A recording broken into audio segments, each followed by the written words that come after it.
kita untuk jam yang kedua ini kita akan bincangkan tentang kepentingan ilmu ketamadunan. Ya. Kita tahu Titas pada asalnya ialah sebenarnya bermula dengan satu kursus yang dikenali sebagai tamadun Islam sahaja. Satu kursus yang bernilai 4 unit. Itu kursus wajib untuk semua siswazah. Tetapi dengan peredaran politik dan sebagainya, maka ia dicantumkan tamadun Islam dengan tamadun Asia. Tamadun Asia terdiri pada tamadun Melayu, Cina, India. Okay.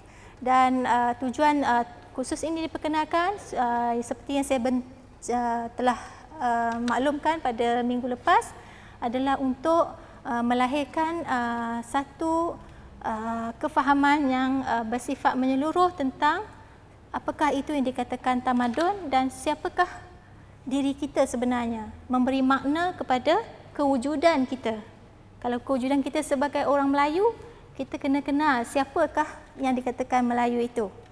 Kalau kita seorang Tionghoa, seorang yang beragama Buddha, apakah nilai dan falsafah hidup sebagai seorang Buddha. Begitu juga India. Jadi dengan ini kita dapat melahirkan pada akhirnya satu masyarakat ataupun mahasiswa yang dapat berinteraksi, berdialog dengan tanpa rasa prejudis dan prasangka. Sebab ibarat kata, tak kenal maka tak cinta. Jadi kena kenal dulu baru kita boleh mencintai. Saya tak suruh kamu bercinta pula ya antara satu sama lain, tetapi mengenali apakah asas budaya, asas kefahaman, asas kepercayaan bangsa yang lain. Dan yang menariknya setelah pelajar kita melalui kursus ini, mereka datang kepada saya mengatakan bahawa sebenarnya mereka sendiri tak tahu. Mereka sendiri tak tahu jati diri mereka sebagai yang datang itu Melayu. Dia mengatakan dia sendiri tak tahu dia ni Melayu asli ataupun bukan asli. Sebab dia sendiri tak tahu apakah nilai, apakah falsafah, apakah pandangan semesta bagi seorang Melayu. Jadi kita nak daripada ilmu ketamadunan inilah kita akan cuba menanamkan jati diri bangsa kita sendiri. Kita cuba memperjuangkan hak asasi manusia dan kita cuba mengelak konflik nilai dan budaya, dan juga kita cuba menyelesaikan isu-isu ketamadunan yang ada. Salah satu isu yang hangat diperkatakan ialah isu alam sekitar. Ya, sebab alam sekitar ini sebenarnya satu yang sangat dititik beratkan dalam setiap tamadun, tetapi kita tak tahu, kita alfa. Kita mengingatkan bahawa diingatkan bahawa alam sekitar ini adalah isu baru, tapi sebenarnya bangsa kita, tok nenek kita telah menghargai alam sekitar ini jauh lebih berkesan daripada apa yang kita lakukan sekarang.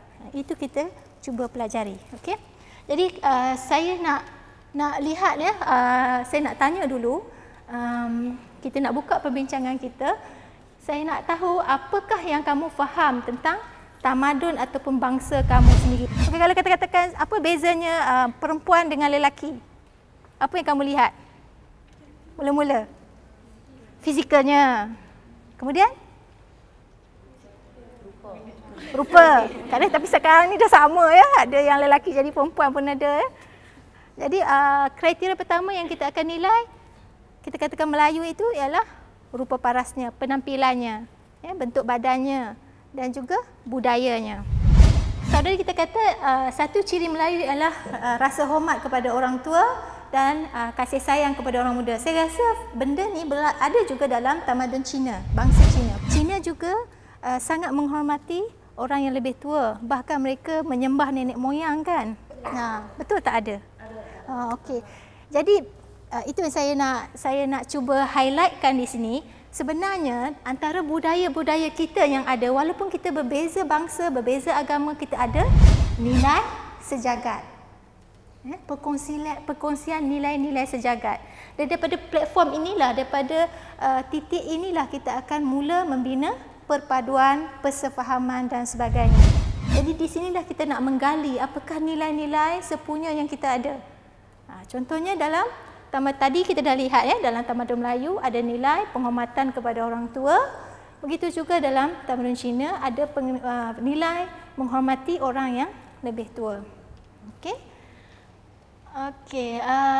Jadi di sini dah merubah tak pandangan kamu tentang tamadun? Kalau sebelum ni pada kuliah yang pertama bila saya tanya apa yang kamu faham tentang kursus ini, semua kata sejarah. Sekarang dah berubah ke ataupun masih menganggap itu sebagai sejarah?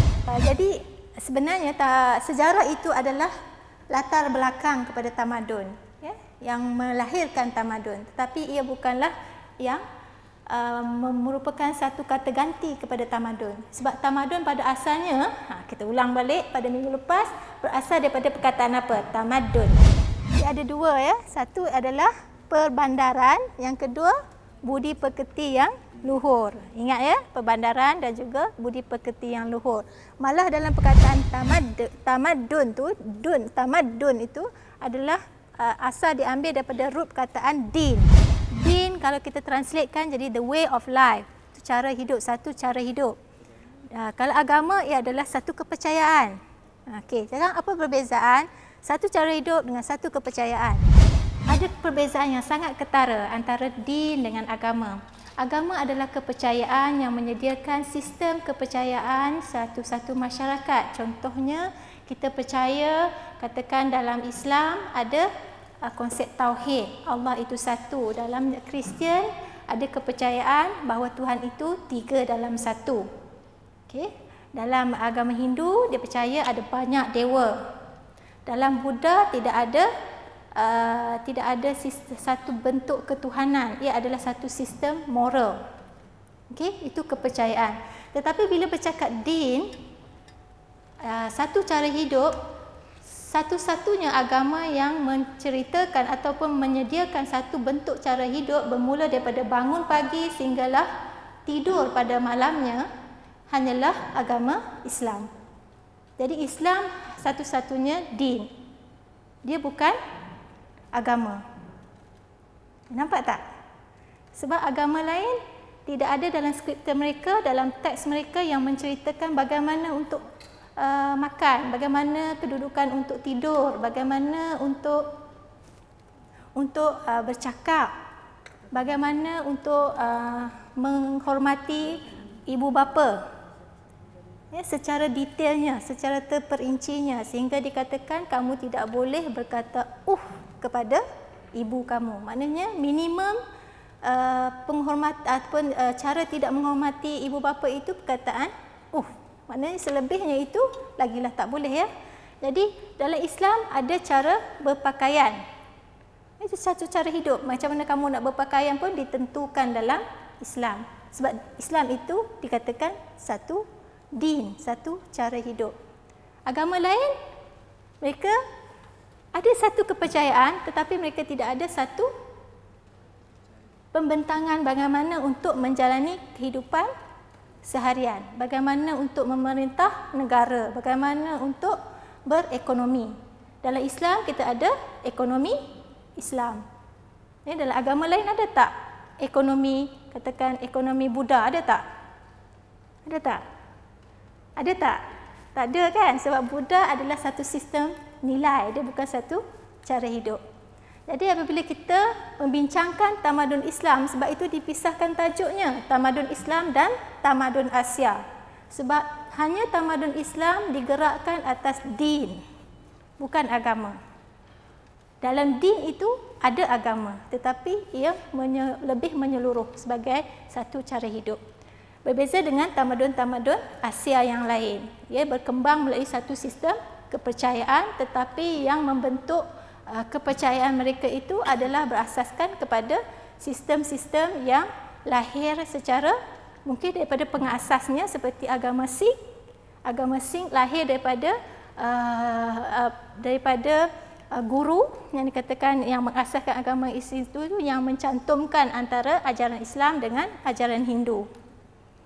Okey, yang membentuk tamadun Punjabi, Sikh, ya. Jadi nampak beza tak? Di sini saya nak jelaskan supaya kamu dapat bezakan antara din dengan agama. Okey.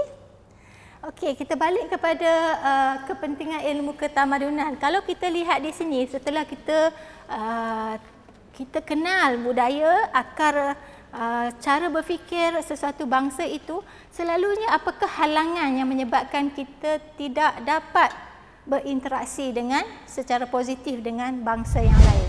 Bahasa memainkan peranan penting dalam interaksi. Kalau kita tidak dapat bersetuju untuk menggunakan satu bahasa yang satu dalam berkomunikasi, maka interaksi tak akan berlaku. Sebab itulah Malaysia meletakkan bahasa Melayu sebagai bahasa kebangsaan untuk kita menggunakannya di dalam interaksi antara satu sama lain. Tetapi ini tidak menafikan bahasa-bahasa lain, tapi kepentingan kepada menggunakan satu bahasa. Tidak kiralah bahasa apa pun. Ya, sebab kenapa bahasa Melayu itu dipilih sebagai bahasa kebangsaan itu soal lain yang kita akan bincangkan. Tetapi untuk mengambil satu saja bahasa sebagai wacana untuk kita berinteraksi itu sangat penting dalam memupuk rasa kesefahaman antara bangsa yang ada. Kita lihat ke negara India, mereka ada berapa banyak bahasa? Beratus, bukannya macam kita ada 4-5 saja, mereka beratus. Tetapi bahasa apa yang mereka gunakan untuk berinteraksi? Bahasa Hindi. Bahasa Hindi, bahasa Inggeris adalah second language, bahasa kedua. Begitu juga di Malaysia, kita gunakan bahasa Melayu sebagai bahasa kebangsaan, tetapi bahasa Inggeris sebagai bahasa kedua. Saya balik kepada soalan yang pertama tadi, untuk mendefinisikan siapakah Melayu, siapakah Cina, siapakah India, kan? Itu pun tak selesai lagi, kan? Okey, kalau kita katakan kita ambil takrif Melayu itu berdasarkan perlembagaan. Apa perlembagaan kata apakah itu Melayu? Dia ada dua dimaktubkan dalam perlembagaan untuk mendefinisikan Melayu. Satu,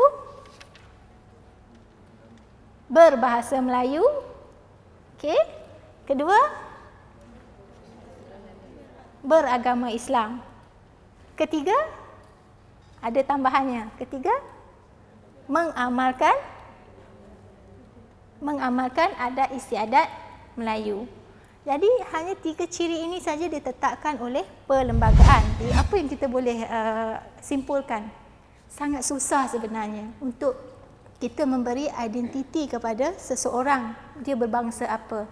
Tetapi apa yang boleh kita justifikan dia itu berbangsa apa adalah sebenarnya adalah pandangan semesta beliau, nilai-nilai yang beliau pegang, falsafah hidup yang beliau pertahankan. Itu sebenarnya yang menentukan jati diri dia sebagai seorang Melayu ke, Cina ke, India ke atau sebagainya. Sebab kalau berpakaian, saya rasa ni bukan Melayu, tak ada baju Melayu dengan sampin pun. Ni western, okey? Jeans, pakai jeans. Jeans daripada mana? Alam mistik. Jin. Okey, jadi kamu nampak tak kalau fizikal itu yang kita ambil kira sebagai mencerminkan jati diri seseorang, itu sebenarnya tidak tepat. Yang tepat ialah nilai. Saya rasa kita boleh berhenti di situ dulu. Untuk minggu depan kita akan bincangkan apa yang kita kuliahkan pada hari ini. Apa tajuk kuliah yang kita hari ini? Interaksi antara tamadun. Lagi? Itu kesan interaksi. Sebelum tu apa? Faktor kebangkitan, keagungan dan kemerosotan tamadun. Teori Kitaran Ibn Khaldun. Ada 3 topik itu yang kita akan tutorialkan pada minggu depan. Harap kamu baca dan bersedia, ya. Terutama teori itu kita akan bincangkan secara lebih mendalam dengan membawa teori-teori lain. Ada teori-teori lain yang kamu perlu ketengahkan pada tutorial akan datang. Harap bersedia dan sampai sini dulu. Saya sudahi dengan selamat, maju jaya dan wabillahi taufiq wa hidayah. Wassalamualaikum warahmatullahi wabarakatuh.